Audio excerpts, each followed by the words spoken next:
Israel, el pueblo de Dios, en el libro del Éxodo, ha sido un pueblo muy difícil. Hay dos palabras que puedo utilizar para describirlos.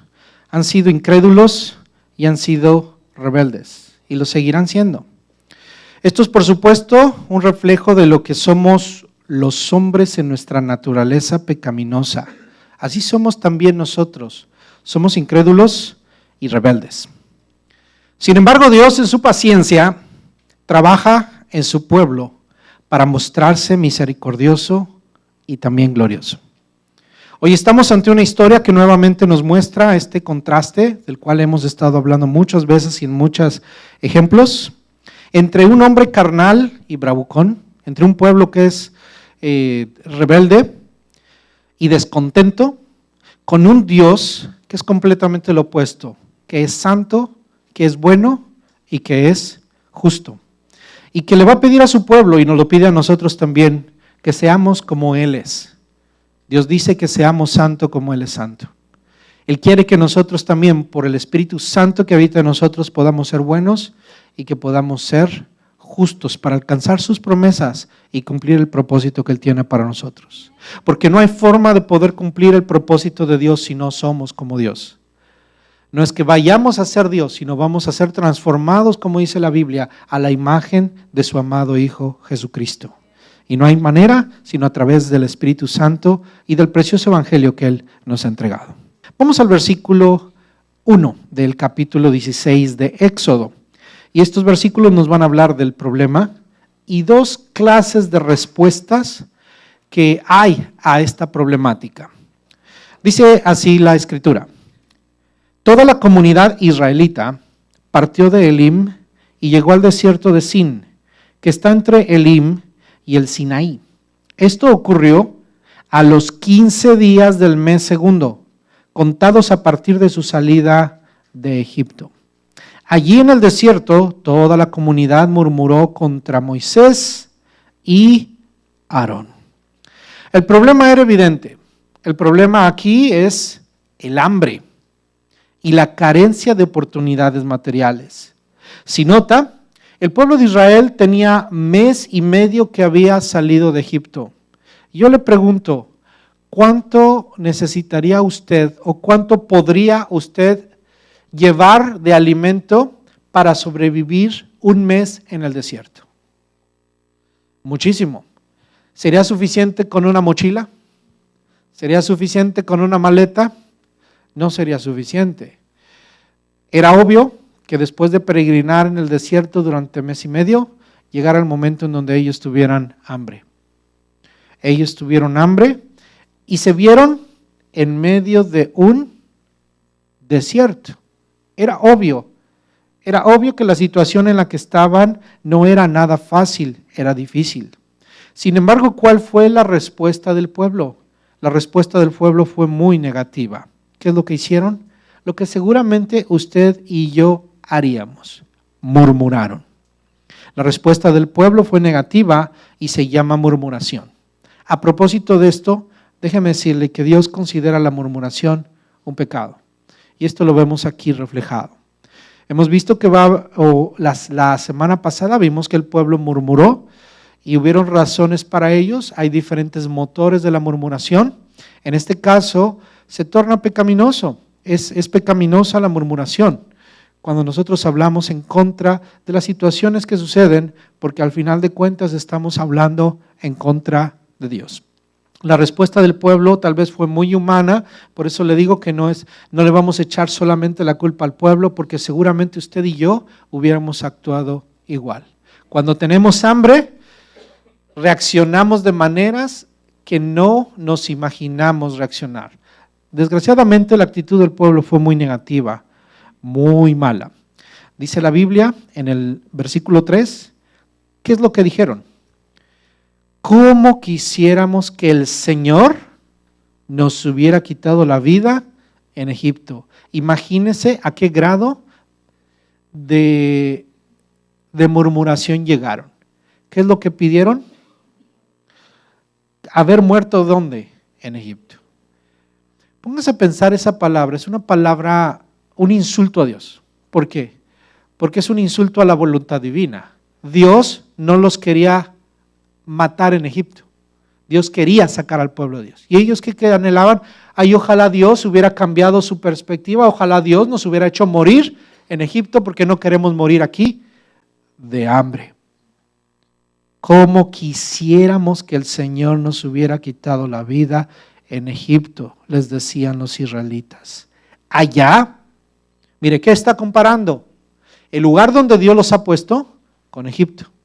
Allá nos sentábamos en torno a las ollas de carne y comíamos pan hasta saciarnos. Y le hablan a Moisés y Aarón. Ustedes, agarran su dedito y les dicen, ustedes nos han traído a este desierto para matar de hambre a toda la comunidad. Ustedes tienen la culpa. Moisés, Aarón, ustedes nos sacaron de Egipto, donde nosotros ahí nos reuníamos y definitivamente entendemos que la situación del pueblo en Egipto no era buena. Por algo clamaron a Dios por su liberación, pero posiblemente clamaron a Dios por un momento de quietud y un momento cómodo, pero Dios respondió su oración, pero no dándoles un momento de comodidad, sino llevándolos a cumplir un propósito y los llevó al desierto. Pero ellos no tenían la perspectiva divina, porque cuando nosotros perdemos la línea divina, la perspectiva divina, es cuando nos vemos en situaciones que cuando no se cumplen lo que queremos o el ambiente que quisiéramos, lo primero que hacemos es murmurar y quejarnos de dónde estamos. Debemos entender a través de esto, mi hermano, que Dios tiene propósitos para nosotros y que no siempre van a ser cómodos. Pero de ello, hermano, debemos tener cuidado de nunca murmurar y quejarnos. Preferían esas ollas, preferían la comida, preferían saciar su hambre antes que vivir bajo la guianza de la columna celestial en el desierto. Preferían quedarse en Egipto sin mirar más a Dios, más que clamar a Dios, que mirar la poderosa mano de Dios delante de ellos, abriéndole el mar rojo y con todo y teniendo una nube, la misma presencia de Dios ahí a su lado. Ahora ya no están viendo esa nube, sino ahora están regresando su mente a lo que habían, a la miseria, porque no se puede llamar otra cosa, a la miseria que ellos estaban disfrutando en Egipto. Oye, eso me recuerda a muchos cristianos que ahora que son cristianos y dicen, es que ahorita sufro mucho, es que tengo mucha persecución, hay muchas cosas. ¿Cómo quisiera no haber conocido al Señor? ¿Cómo quisiera todavía esa vida del mundo? ¿A qué miserable será ese cristiano? Y yo espero que cada uno de nosotros nunca anhele mirar lo que Egipto nos da. Lo que Egipto nos da, lo que el mundo. Nunca mire a las personas que dicen, mira, ese no es cristiano y qué bien le va. Qué bien le va. Porque eso es un insulto a Dios. Pero el problema es el descontento. ¿Cuál es la razón de la murmuración? El descontento. Matthew Henry dice lo siguiente, el descontento engrandece lo pasado y envilece lo presente, sin atender a la realidad ni a la razón. Cuando estamos descontentos por las cosas, aunque los demás vean en nosotros, oye, qué bendición tienes. Muchos pueden ver en nosotros la bendición que Dios nos da de tener a nuestros hijos en la iglesia, pero nosotros queremos todavía las cosas del mundo. Oiga, qué bendición que ahorita sus hijos están recibiendo una clase bíblica, pero muchos quisieran estar ahorita viendo el partido de fútbol. Muchos quisieran estar con sus amigos que ahorita, o como mucha gente que ahorita está dormida descansando, y no alcanzan a ver la bendición que Dios les da de su gracia, de su poder y su misericordia. El descontento engrandece lo pasado y envilece lo presente. Mi hermano, no podemos envilecer lo que Dios nos ha dado. Dios nos ha traído hasta este lugar y debemos estar agradecidos. Hasta el momento en donde usted está, en la situación en la que usted esté, no importa qué desierto esté usted pasando, sepa que Dios está de su lado. Y eso es mejor que regresarse a Egipto o estar fuera de la voluntad perfecta de Dios. Ahora bien, quiero hacerle mención de lo siguiente. Ellos dijeron, Primero, ¿cómo quisiéramos que el Señor nos hubiera quitado la vida en Egipto? Y después les dicen, ustedes, a quienes le dicen a Moisés y Aarón. De hecho, el versículo 2, pongan atención al versículo 2, dice, allí en el desierto toda la comunidad murmuró ¿contra quién? Contra Moisés y Aarón. ¿Qué es lo que está reflejando aquí la comunidad? ¿Desconfiaron de quién? De Moisés y Aarón. Desconfiaron de los hombres. Desconfiaron de los hombres. Y después les dicen, ustedes nos sacaron. Fíjense cómo es el pueblo. ¿Quién sacó a su pueblo, al pueblo? Fue Dios. ¿Quién está detrás de todo este desierto? Está Dios. Pero ¿a quiénes ven ellos? A Moisés y Aarón. Ustedes nos sacaron. Y nos sacaron a lo mejor para morir en el desierto. Ustedes tienen la culpa. Mira, hermano, los seres humanos somos muy dados a culpar a los demás de las situaciones que nos suceden y la condición en la que estamos. Específicamente también a los líderes. Lo podemos aplicar a los líderes y muchas veces lo enseñamos porque aquí la Escritura nos enseña de tener cuidado de no murmurar en contra de los líderes. Pero ¿sabe una cosa? Muchas veces también murmuramos en contra de la gente que nos rodea. Hijos murmuran de sus padres. A ver, papá, ¿por qué me trajiste a este país? A ver, papá, ¿por qué no me das oportunidades? Lo que debemos saber es que Dios tiene sus planes.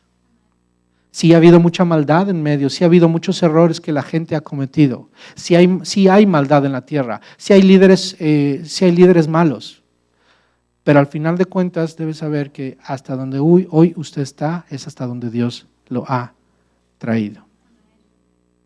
Y yo puedo pensar y puedo ver, hermano, usted y yo, los que estamos aquí, estamos siendo bendecidos. Sí, tenemos problemas, tenemos situaciones. Pero mi hermano, yo creo que hasta aquí el Señor nos ha guardado. Y si hay una situación difícil, no es para murmurar, es para entender que Dios tiene un propósito y una buena voluntad. Desgraciadamente la respuesta del hombre cuando viene cualquier problema es murmurar. Y entonces le echamos la culpa a los defectuosos, que somos los seres humanos. Moisés y Aarón seguramente tenían muchos defectos, pero eran los siervos que Dios había levantado. Pero mire, ¿cuál es la respuesta de Dios? La respuesta del pueblo a la necesidad del hambre, ¿cuál fue? Murmurar, quejarse y darse a la pena. ¿Pudieron solucionar algo? Absolutamente nada. Pero Dios, Él es el que resuelve los problemas. Ellos se dieron por muertos. Pero mire lo que hace Dios. ¿Cómo responde Dios al pueblo? ¿Usted cree que Dios agarró y dijo, vamos a acabar con este pueblo por murmurador? No, mi hermano. Dios aquí respondió de una manera extraordinaria. Él no respondió con enojo ni frustración. Vea cómo es Dios. Nosotros nos frustramos, nosotros nos enojamos, por eso nos desanimamos, estamos descontentos y traemos murmuración y traemos rebelión y nos ponemos en contra de todo lo que sea de Dios. Nos enojamos, nos encerramos y aquí se acabó la vida. Pero el Señor en su paciencia, ¿qué muestra? Muestra las siguientes cosas: benevolencia y su providencia. La respuesta de Dios fue una digna de un Dios bueno. Les mostró su benevolencia y su providencia. Diga estas dos palabras: benevolencia y providencia. La benevolencia es aquella característica que tiene Dios de ser bueno y con lo cual Él hace actos de bondad hacia los suyos. ¿Y qué es lo que hace? Nos muestra su providencia, es decir, lo que Él tiene lo da. Él es capaz, Él puede suplir la necesidad. Cuando Él da y ve una necesidad y da, es porque eso que da suple la necesidad. Por eso el Señor Jesús lo enseñaba así: si ustedes siendo malos saben dar buenas dádivas a sus hijos, ¿cuánto más vuestro Padre Celestial dará lo que verdaderamente ustedes necesitan? Dará el Espíritu a aquel que se lo pide. Porque Dios es benevolente y Dios es providente, Él da. Y cuando Él da, te va a dar lo que necesitas. A menos que lo que merezca sea juicio, pero Dios por su bondad Él actúa como dice el Salmo 103, versículo 8. Dios no nos paga conforme a nuestras iniquidades ni a nuestras maldades. Le voy a invitar a que lea unos versículos de ese Salmo conmigo y que se anime su corazón y pueda usted darle gloria al Dios que usted sirve, el Dios que lo sacó de las tinieblas y lo trasladó al reino de su amado Hijo, de aquel del cual usted depende. Dice del versículo 8 al versículo 10, el Señor es clemente y compasivo, lento para la ira y grande en amor. Si Él fuera rápido para enojarse como nosotros, si alguien desconfía de nosotros, el orgullo se nos levanta y dices, ¿por qué desconfías de mí? Nos vamos a enojar con la gente. Y Dios conocía, hermano, la maldad que había en su pueblo. Pero ¿cómo actuó Dios? Clemente y compasivo, lento para la ira y grande en amor. Versículo 9. No sostiene para siempre su querella, ni guarda rencor eternamente. ¿Verdad que le hablé de que hay una lucha de Dios con su pueblo? Pero la lucha de Dios no es para destruir a su pueblo, sino para corregir a su pueblo. Y entonces esa querella, esa pelea, no la sostiene para siempre. Es decir, que Él sabe cómo tratar con su pueblo.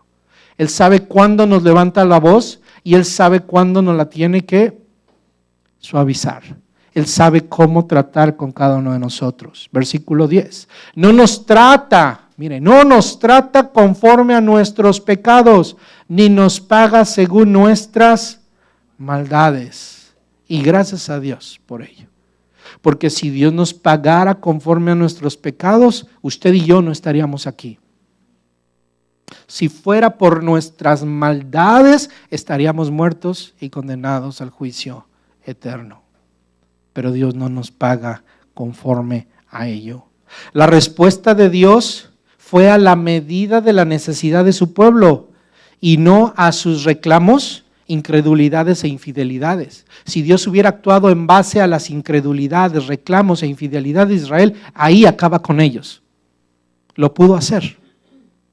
Los deja hambrientos. ¿Quieren morir de hambre? Quédense ahí. Era fácil para Dios.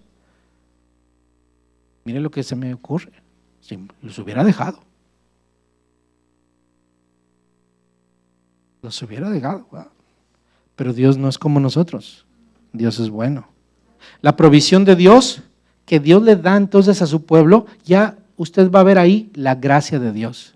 Algunos dicen, es que son los libros de la ley y vamos a ver a un Dios malo. No, mi hermano, vea, ahí ve a un Dios bueno. Ahí no se ve a un Dios cruel. Ahí se ve a un Dios que le provee a su pueblo. Le da una provisión por gracia y con perdón. Dios los perdona. Porque si les va a dar su pan y les va a dar su carne y les va a dar su agua, no la merecían, pero se las va a dar Dios por su gracia. Este evangelio, hermano, es un evangelio de gracia. Yo le decía que la respuesta de Dios es extraordinaria. Y es extraordinaria porque va más allá de suplir una simple necesidad. Cuando Dios les permite pasar por esa situación y les provee, Dios les está mostrando que Él es Dios. Entonces es extraordinaria porque a través de este milagro que Dios les va a hacer de darles alimento, de darles pan del cielo, Dios se muestra como un Dios personal que se preocupa por su pueblo. Que no nada más los saca al desierto. Aunque veían la nube, creo que ellos no sabían relacionarse con Dios. Sabían que la presencia de Dios estaba ahí y llegaban con Moisés y Aarón y decían, ustedes nos sacaron. ¿Qué no vieron la nube que es a la cual van siguiendo? Pero qué incrédulo, qué dureza de corazón había en ellos. Qué cegados estaban. Qué terrible situación. Pero a través de ello Dios quería mostrarse a su pueblo como un Dios personal. Y si Dios nos da a cada uno de nosotros, nos provee, nos sustenta y nos da milagros, es para mostrarse como Dios de nosotros. Fue una oportunidad para probar al pueblo. Aquí la Biblia nos está diciendo que esto fue para probar al pueblo. Ve al versículo 4. Entonces el Señor le dijo a Moisés: voy a hacer que les llueva pan del cielo. El pueblo deberá salir todos los días a recoger su ración diaria. Voy a ponerlos a prueba. Voy a ponerlos a prueba para ver si cumplen o no mis instrucciones. El día sexto recogerán una doble porción y todo esto lo dejarán preparado. Moisés y Aarón les dijeron a todos los israelitas: esta tarde sabrán que fue el Señor quien los sacó de Egipto. Fíjese. O sea que todavía no se habían dado cuenta. Les tuvo que decir: ahora sí se van a dar cuenta que no fuimos nosotros. Esta tarde se darán cuenta quién los sacó de Egipto. 7. Y mañana por la mañana verán la gloria del Señor. Ya Él sabe que ustedes andan murmurando contra Él. Nosotros no somos nadie para que ustedes murmuren contra nosotros. Nosotros no hicimos nada. Nosotros no lo sacamos. Nosotros solamente obedecemos las órdenes de Dios. Así que esto fue una prueba. Esto fue una forma de probar al pueblo. Recuerde que las pruebas forjan el carácter. Nosotros somos probados para ser formados a la imagen de Cristo. A través de la obra del Espíritu Santo, y los seres humanos tenemos que pasar por pruebas para poder superar y poder crecer en el Señor. Todo ser humano pasa pruebas, pero muchos los pasan sin el Señor. Nosotros las pasamos en el Señor. Y entonces al pasarlas en el Señor, Él forja su carácter en nosotros. El maná estaba sujeto a restricciones que probarían la obediencia y la confianza de Israel. Es lo que dice el pasaje. Pero también Dios intencionalmente sometía a Israel al hambre para darle una lección de absoluta dependencia al sustento de Dios. Les está diciendo: a través de esto ustedes van a mostrarme que son mi pueblo obediente, pero yo también les voy a mostrar que ustedes deben aprender a depender del sustento de Dios. Por eso Jesús dijo: no solo de pan vive el hombre, sino de que todo lo que sale de la boca de Dios. Así que si Dios me saca aquí a morir, aquí me voy a morir.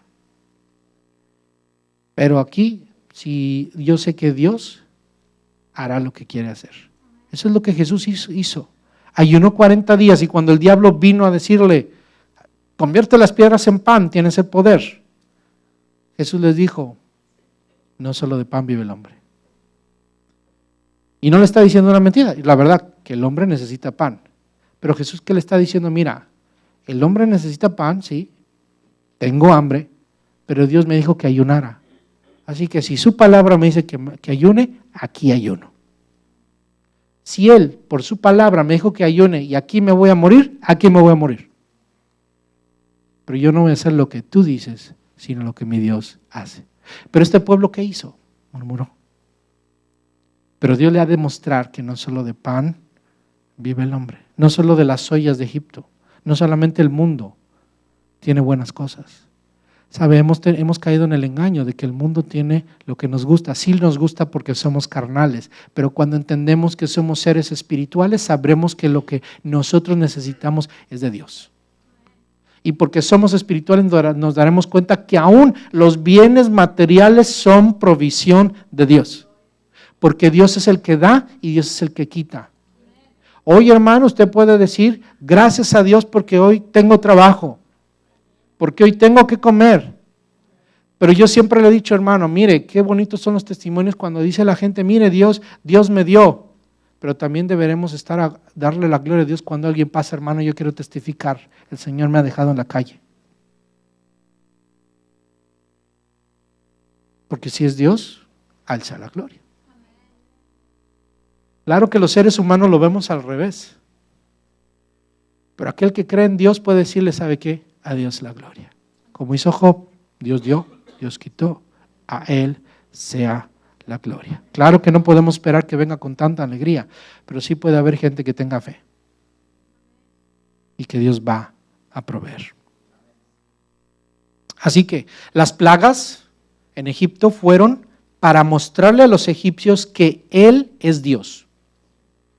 Pero el maná el pan que descendería del cielo para alimentar a su pueblo era para demostrarle a su pueblo, a Israel, que Él es su Dios. Fíjese, esto es algo diferente. Cuando vienen juicios y vienen plagas a las gentes es para decirle, Dios es Dios. Pero cuando usted tiene problemas y Dios les lo sustenta, es para mostrarle que Dios es su Dios. No es el Dios de Israel, alguien ajeno, impersonal. No, es un Dios personal, es su Dios, el que lo sustenta, el que lo cuida. No es su enemigo, es su amigo. Fíjese, Dios es amigo de Israel. De hecho, Dios toma a Israel y lo adopta como hijo. Es su hijo. Mi hijo eres tú, le dice Dios. De igual manera nosotros en el Nuevo Testamento, la Biblia dice que no éramos nada, no éramos pueblo, no éramos nada, vivíamos sin Dios y sin esperanza en el mundo. Pero a todos los que le recibieron les dio potestad de ser llamados hijos de Dios. Por lo tanto, no somos enemigos de Dios, sino somos amigos de Dios. Pero hay algo que sucede en la vida del creyente. Dice la Biblia que aquel que ama al mundo se convierte en enemigo de Dios. Por eso, hermano, como Israel debemos evitar caer. Que miraron a Egipto, miraron atrás y anhelaron lo que quedaron atrás en vez de ver lo que Dios tenía para ellos. Hablemos de la provisión de Dios. ¿Qué es lo que Dios les da? Sigamos la lectura. Versículo 11. El Señor habló con Moisés y le dijo, han llegado a mis oídos las murmuraciones de los israelitas. Diles que antes de que caiga la noche comerán carne y que mañana por la mañana se hartarán de pan. Así sabrán que yo soy el Señor, su Dios. Esa misma tarde el campamento se llenó de codornices y por la mañana una capa de rocío rodeaba el campamento.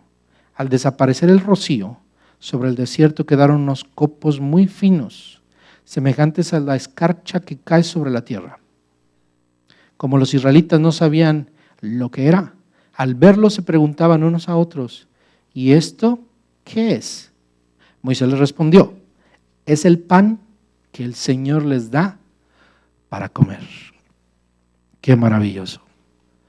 Dios provee a la necesidad de su pueblo. Hay dos partes de esta provisión. La primera es, les da carne. ¿Qué anhelaban o qué extrañaban los israelitas después de un mes? Comer carne. Dios es un Dios que provee. Abraham le mostró. Cuando iba a sacrificar a su hijo, ¿qué dijo Abraham? Dios proveerá. ¿Y qué pasó? Andaba por ahí un corderito, un animalito, y lo sacrificaron. Le pide carne el pueblo, o extraña carne, no le pidió el pueblo carne a Dios, pero ¿qué extrañaba? Las ollas de carne. Y dijo Dios, ¿quieren carne? Carne tendrán. Y dice la Biblia que les mandó codornices. Las codornices son aves migratorias muy comunes en aquel desierto, en el desierto de Sinaí. Estas aves migran de Europa a África, en toda esa región, y entonces la carne, se sabe que la carne tierna de los polluelos es considerada una delicia.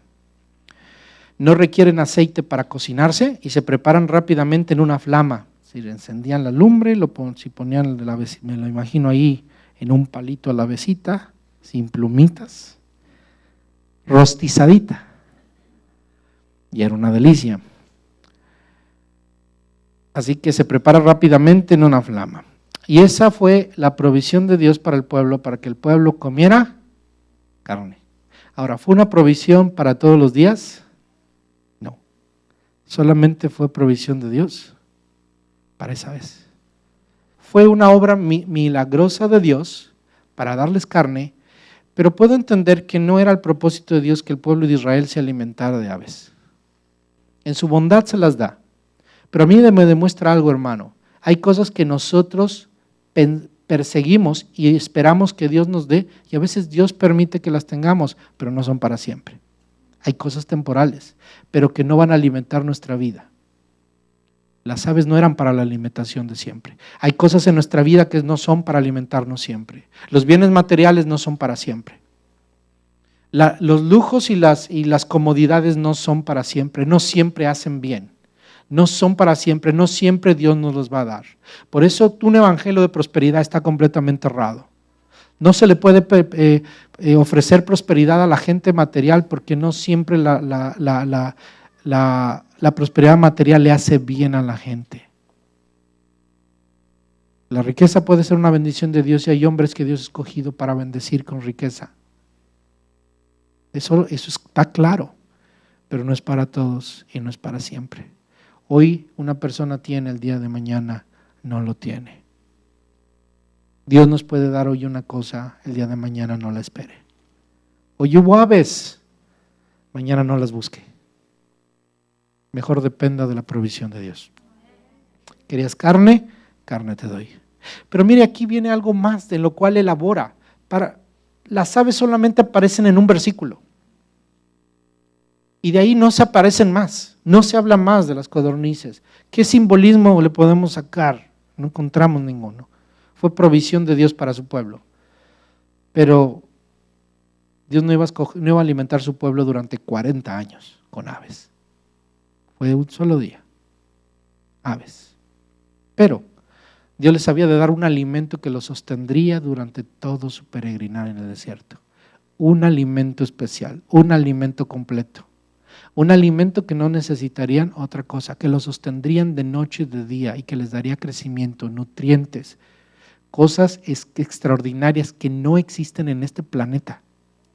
Han buscado, mi hermano, cosas que se asemejen aquí en el oriente, ahí donde piensan que se desarrollaron estos eventos para saber si hay algún químico. Así le llaman manhu al manú, a los árabes, a un extracto que hay de una planta que gusanitos también comen y que se parece, y así le llamaron tradicionalmente, pero no tiene nada que ver, ninguna característica que la Biblia menciona. Así que no podemos saber o no podemos decir que lo que Dios les dio a Israel para vivir 40 años haya sido algo que existe en esta tierra o que produce cualquier cosa que la tierra da, lo cual sería milagroso también y sería provisión de Dios. Esto que Dios le daría a Israel sería algo extraordinario y único y que no ha vuelto a existir jamás y que nadie ha vuelto a ver, y dudo que lo vuelva a ver. Se llamaba maná. Hablemos del maná, versículo 16. Repitamos el versículo 15. Como los israelitas no sabían lo que era, al verlo, se preguntaban unos a otros, ¿y esto qué es? Es decir, amaneció, vieron el desierto y vieron cómo el rocío de la noche estaba en todo el campamento, y cuando sale el sol y se funde o se condensa la nievecita, el agüita del rocío, quedó, dice la Biblia, una escarcha, como una escarcha, unas hojuelitas, unas semillitas. Y entonces se preguntaban unos a otros, levantaban eso y se preguntaban, ¿esto qué es? Y llegaron con Moisés y le dijeron, ¿qué es? Y Moisés lo entendió. Moisés le respondió, es el pan que el Señor les da para comer. No salió de la tierra, descendió del cielo. Y estas son las órdenes que el Señor me ha dado. Es decir, te voy a dar pan y te voy a dar órdenes. Recoja cada uno de ustedes la cantidad que necesite para toda la familia, calculando 2 litros por persona. Es decir, les da el alimento y les da la dosis, porque nunca habían comido eso. Nunca habían comido. ¿Cómo cuánto tengo que comer? Imagínense cuando le dan alimento en polvo. ¿Cuánto le echo aquí a la leche? Como la fórmula de bebés. Hay que darle una. Entonces, ¿cuánto va a comer cada persona? 2 litros por persona. Así lo hicieron los israelitas, y algunos recogieron mucho, otros recogieron poco. Pero cuando lo midieron por litros, ni al que recogió mucho le sobraba, ni al que recogió poco le faltaba. Cada uno recogió la cantidad necesaria. Entonces Moisés les dijo, nadie debe guardar nada para el día siguiente. Y hubo algunos, hubo algunos, siempre los hay, que no le hicieron caso a Moisés y guardaron algo para el día siguiente. Pero lo guardado se llenó de gusanos y comieron y comenzó a apestar. Entonces Moisés se enojó contra ellos. Todas las mañanas, cada uno recogía la cantidad que necesitaba porque se derretía en cuanto calentaba el sol. Esto era maravilloso y era milagroso. Era milagroso. Y nos da muchas enseñanzas esta pequeña parte de la historia. Número 1, nos enseña a tener prudencia y diligencia para obtener el alimento conveniente para nosotros y para nuestra familia. Lo que Dios nos da benignamente debemos recogerlo laboriosamente. ¿Les mandó Dios tortas hechas? No. ¿Era realmente pan? Eran panes, eran la materia prima con todos los nutrientes. Es decir, pueblo, no les voy a hacer todo. Ustedes tienen que recoger y ustedes tienen que elaborar. Es decir, el proceso de recoger, elaborar para comer es un trabajo. La Biblia dice, el que no trabaja, que tampoco coma. Su pueblo no podía estar ocioso, no iba a ser un pueblo ocioso. El pueblo de Dios tenía que trabajar. Las mujeres tenían que preparar las tortas. Y yo no sé qué recetas sacaron, pero debieron haber elaborado una grande cantidad de recetas los israelitas con esta harina, con esta provisión. Así que es maravilloso lo que el Señor hace. Y entonces, la segunda enseñanza es que el pueblo debió haber aprendido contentamiento y satisfacción con lo suficiente. Esto nos enseña que cuando Dios nos da algo, debemos estar contentos, satisfechos ¿con qué? Con lo suficiente. Desgraciadamente el ser humano no se conforma con lo suficiente. Dios les dijo, recojan esto, pero recojan lo que se van a comer, no recojan lo que no se van a comer. A muchos les gustan los buffets. ¿Cuántos les gustan ir con los chinos? Bueno, ¿ha observado la cantidad de comida que se desperdicia? ¿Ha pasado por mesas cuando ya usted va así, que no quiere ver mesa llena porque ya, y no ha visto platos ahí llenos de comida? ¿Verdad que? Y le echamos la culpa a los de esa mesa, ¿no? Pero no ha usted pasado ahí con su plato y le echa, ¡ay, está buenísimo! Lleva el plato y se agarra otro y hay que probar de todo, ¿verdad? Y de pronto ya se llena y dice, ya no me cabe más. Y esto demuestra algo, hermano. No sabemos que tenemos un límite. Y ahí dice, no se sirva más de lo necesario. Deberían cobrarnos por lo que dejamos, no por lo que comemos. ¿Verdad?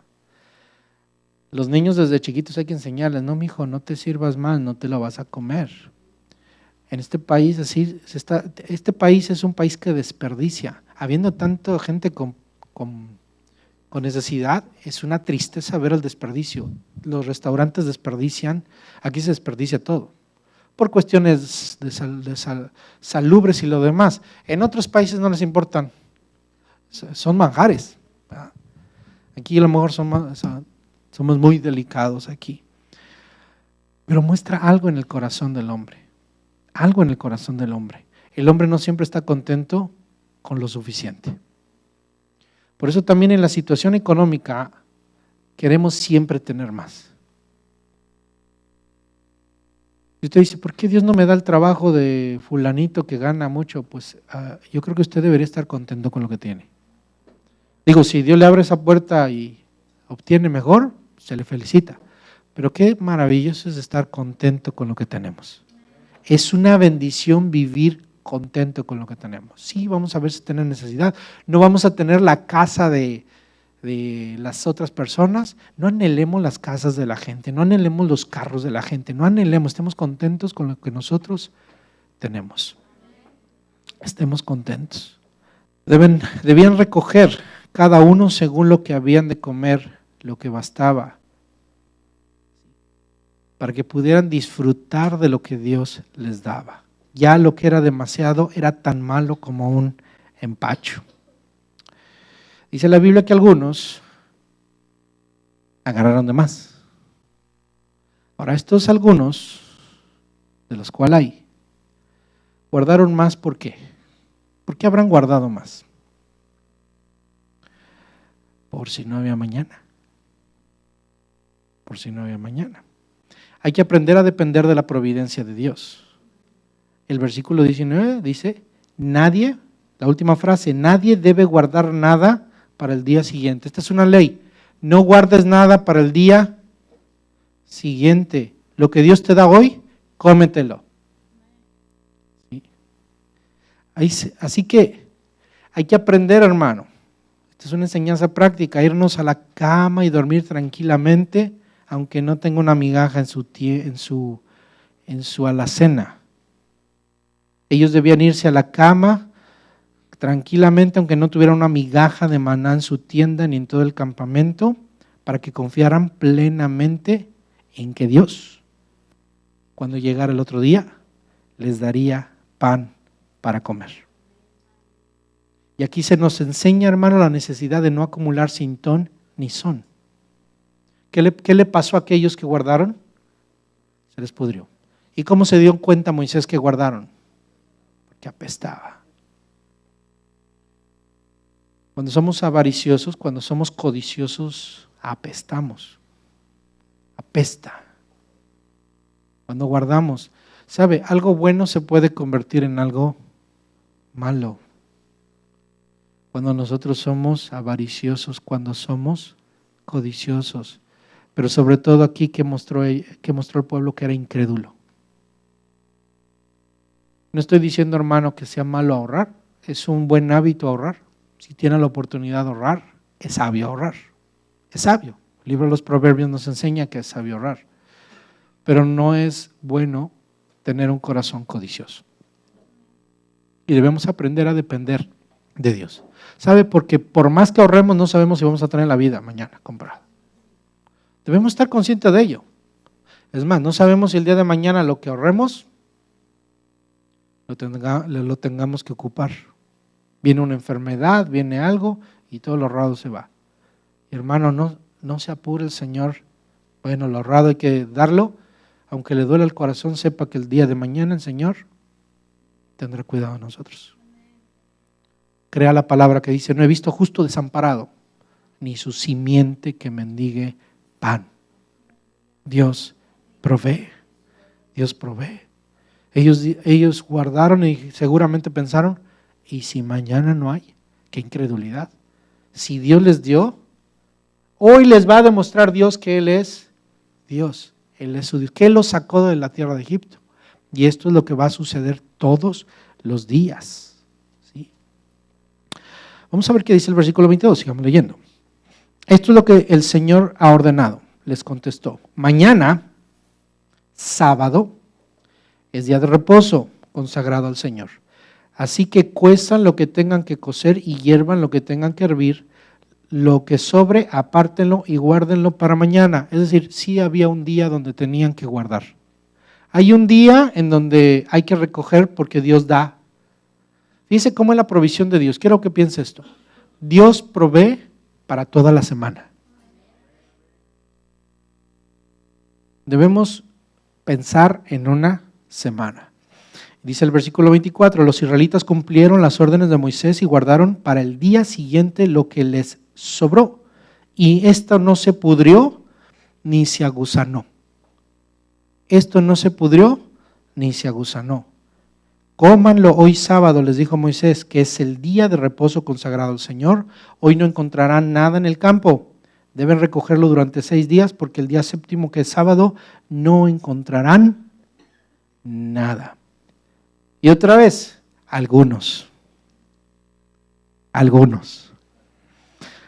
israelitas salieron a recogerlo el día séptimo, pero no encontraron nada. Así que el Señor ahora sí ya estaba algo enojado. Le dijo a Moisés, ¿hasta cuándo seguirán desobedeciendo mis leyes y mandamientos? Tomen en cuenta que yo, el Señor, les he dado el sábado. Por eso en el día sexto les doy pan para 2 días. El día séptimo nadie debe salir, todos deben quedarse donde están. Día de descanso. Día de descanso. ¿Sí? ¿Y qué enseñanza podemos sacar de esto, hermano? Nadie pierde nada por servir a Dios. Nadie pierde nada por servir a Dios. Entréguele su vida a servir a Dios, hermano. ¿Sí? En ese día tenían que recoger lo suficiente para 2 días y cocinarlo. Era una ley muy estricta que había de cocerlo y cocinarlo el día anterior y no en sábado. Esto no hace que ahora sea contra la ley preparar la comida en el día del Señor. No estamos diciendo, hermano, la Biblia enseña que usted tiene que cocinar el sábado para que venga a la iglesia el domingo. Lo que está haciendo el Señor, hermano, es que es bueno, y esto véalo como una enseñanza, solucione los asuntos familiares de modo que no le impidan buscar y dedicar un día al Señor. Los creyentes dedicamos el domingo al Señor. Arregle todos sus asuntos durante la semana y usted, hermano, tiene que saber que hoy domingo usted tiene que buscar al Señor. Usted se reúne. La iglesia no, yo no tengo la idea de que la iglesia tiene que estar todos los días. La iglesia debe ser iglesia todos los días y servir todos los días y buscar oportunidades todos los días, buscar al Señor todos los días. Hay oportunidades, pero no tenemos que reunirnos todos los días. Y los días que nos podemos reunir, hágalo. No puedo, porque no puede. O sea, Dios no es bueno, Dios no le abrió su espacio. Dios aquí le está diciendo a Israel, te estoy abriendo el espacio. Es tu responsabilidad que te organices. Te organices. Yo te voy a dar para que toda la semana no te haga falta. Así que sé diligente, mi hermano, ¿sí? Pero algunos ahí andan buscando el pan. Equilibre su vida para buscar al Señor. Equilibre su vida para servir a Dios. Siempre le he dicho, hermano, no es cuestión nada más de venir a la iglesia, sino también de servir a la iglesia. De buscar al Señor, hacer la voluntad de Dios. Bien, esto, hermano, tiene un aspecto espiritual. El maná es una provisión de Dios necesaria, rápida, suficiente y constante. El maná que Dios le dio a los israelitas es la provisión de Dios necesaria, rápida, suficiente y constante.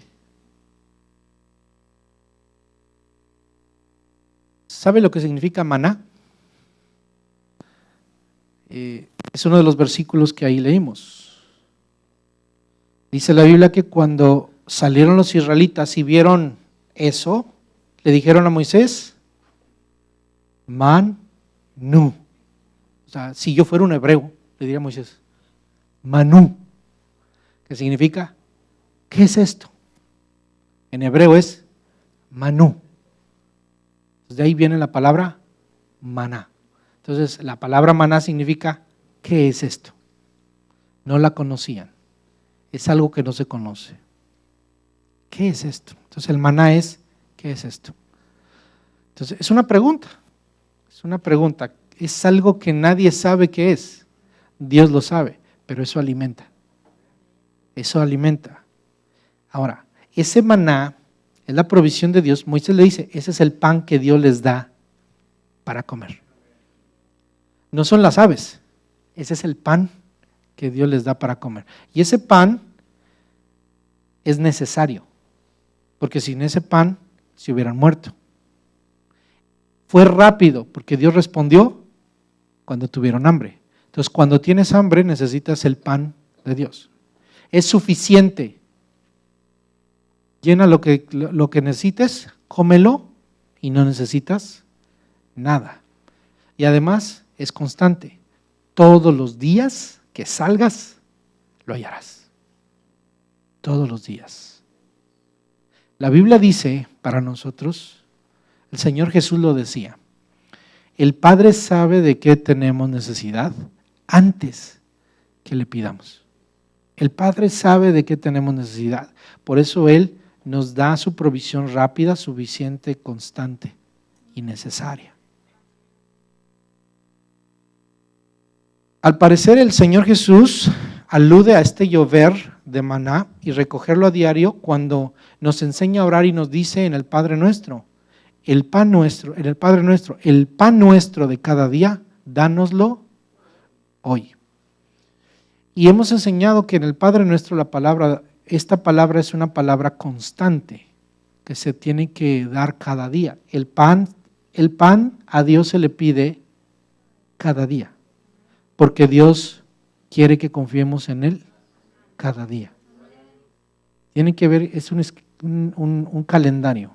Señor, todos los días de mi vida dependeré de ti, por eso hoy dame el pan de hoy. Y el día de mañana dame el de mañana. Es una oración muy profunda. Va más allá del tiempo, va más allá, va en el propósito de Dios. Señor, todos los días que tú me des la vida, dependeré completamente de ti. ¿Sí? Entonces, ¿qué representa esto, hermano? Además de las enseñanzas prácticas que nos puede dar a través de cómo fue el pueblo de Israel y cómo somos nosotros, hay una necesidad que también Dios sabe que tenemos, y es la necesidad espiritual, la necesidad de la salvación de nuestras almas, la liberación del pecado y de la muerte. Así que permítame hablarle de la provisión de Dios para la necesidad espiritual, del verdadero pan que descendió del cielo para que usted y yo seamos alimentados, Jesucristo. Este maná alimentó al pueblo de Israel durante 40 años. Pero el día que entró a la tierra prometida y cruzó el río Jordán, y donde hubo fruta, dejó de proveer Dios pan. Pero se guardó el pan perfecto para toda la humanidad. Y un día lo envió desde el cielo. Hermano, la Navidad es una celebración de cuando el maná de Dios descendió del cielo. Descendió del cielo. Y aún ese maná se manifiesta también en el Pentecostés, cuando aquello que necesitamos, de lo cual necesitamos vivir, descendió el Espíritu Santo para la iglesia. Todo lo que viene del cielo alimenta al ser humano, porque toda buena dádiva y todo don perfecto desciende de lo alto. Él es la fuente, Dios es la fuente de todo bien, Dios es la fuente de la vida y dependemos, esa provisión es rápida, es necesaria, usted y yo la necesitamos, es suficiente y es constante. Jesucristo es la provisión de Dios. Mire lo que dice Juan capítulo 6, versículo 31. Jesús está hablando con los judíos, con los israelitas de su tiempo. Y ellos le dicen a Jesús en el versículo 31, nuestros antepasados comieron el maná en el desierto como está escrito, pan del cielo les dio a comer. Jesús les responde en el versículo 32, ciertamente les aseguro que no fue Moisés el que les dio a ustedes el pan del cielo, afirmó Jesús. El que da el verdadero pan del cielo es mi Padre. El pan de Dios es el que baja del cielo y da vida al mundo. Señor, le pidieron, danos siempre ese pan. Wow, ¿reconocieron en Jesús? ¿Quién puede dar ese pan? Fíjese. ¿Reconocieron la deidad? ¿Hasta dónde lo reconocieron? Pero Jesús les dijo, yo soy el pan de vida, declaró Jesús. Jesús aquí habló de una manera muy profunda de sí mismo. ¿Y de qué estaba hablando, hermano? Y que debemos entender los creyentes. Nuestra verdadera necesidad es de Jesucristo. Y el Señor nos lo dio como una provisión rápida, suficiente y es constante. Él no se acaba. Cada día lo necesitamos a Cristo. Y por eso, mi hermano, la cena del Señor aquí está reflejada de una manera extraordinaria. No nos está pidiendo a Jesús que lo mordamos y lo que comamos. Jesús está hablando de su muerte, de su cruz. Su cuerpo fue entregado y su sangre derramada. Y para nosotros nos ha dejado un símbolo que está reflejado en esto, que nosotros a través de ello estamos declarando que estamos participando de su cuerpo y de su sangre, porque su cuerpo es verdadera comida y su sangre verdadera bebida. Es decir, participamos de los beneficios que el Señor Jesús ha alcanzado cuando murió en la cruz del Calvario para que tengamos vida eterna. Por eso cuando usted toma la cena del Señor, lo hace en fe de que usted tiene vida eterna y es algo que es constante. Porque eso lo hacemos, Jesús dijo, hágalo todas las veces que sea necesario, porque esto nos está hablando que a Cristo lo recibimos cuando nacemos de nuevo, pero a Cristo lo necesitamos todos los días de nuestra vida. Y lo necesitamos también cuando pecamos, porque cuando pecamos venimos a Él y su sangre nos limpia de todo pecado. Necesitamos a Cristo en todo nuestro peregrinar. Si necesitamos día con día algo, no es dinero, no son recursos, es a Cristo. Claro que necesitamos pan para comer, bebida, necesitamos agua, de eso nuestro cuerpo come, bebe y se nutre, pero espiritualmente necesitamos de Cristo. ¿De qué nos sirve tener todo lo demás si no tenemos a Cristo? Qué maravilloso es que si usted tiene a Cristo, usted tiene la provisión de Dios para su vida. Usted y yo, hermano, tenemos vida eterna. Así que en nuestro peregrinar en la tierra nos encontraremos siempre hambrientos y moriremos si no estamos dispuestos a comer el pan que Dios provee.